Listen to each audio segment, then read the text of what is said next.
শ্ৰীকৃষ্ণায় বাসুদেৱায় নম। আজি আমি গৈছিলোঁ এখন ইতিহাস প্ৰসিদ্ধ ঠাই মহাপ্ৰভু শ্ৰী শ্ৰী দৌল গোবিন্দ মন্দিৰ। এই মন্দিৰ উত্তৰ গুৱাহাটীৰ চন্দ্ৰভাৰতী পাহাৰত অৱস্থিত। এইটো এটা জাগ্ৰত মহাপ্ৰভু শ্ৰীকৃষ্ণৰ মন্দিৰ।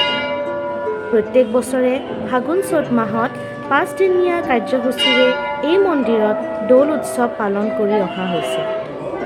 এইটো আপোনালোকে দেখিছেনে? এইটো এটা চাকি জ্বলোৱা গৃহ, য'ত ভক্তই গৈ এই মন্দিৰত চাকি জ্বলাব পাৰে।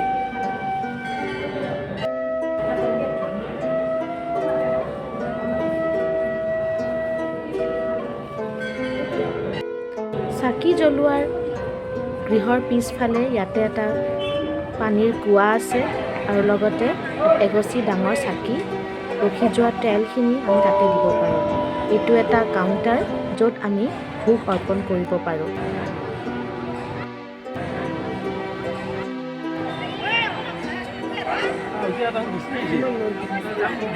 আমি যোৱাৰ দিনাখন অগণন ভক্তৰ ভিৰ আছিল মন্দিৰত। মনটো বহুত ভাল লাগিল।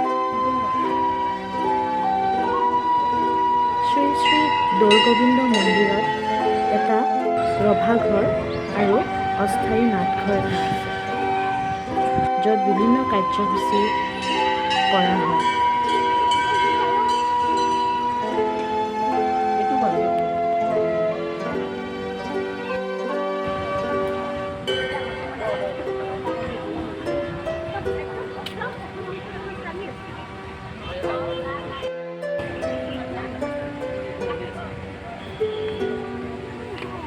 এই মন্দিৰত সকলো ভক্তকে ভোগ খাবলৈ দিয়া হয়।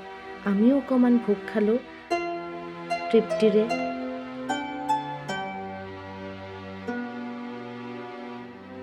সঁচাই এই মহাপ্ৰভু শ্ৰী শ্ৰী দৌল গোবিন্দ মন্দিৰত গৈ মনটো খুব ভাল লাগিল। আপোনালোকেও পাৰিলে এপাক যাব।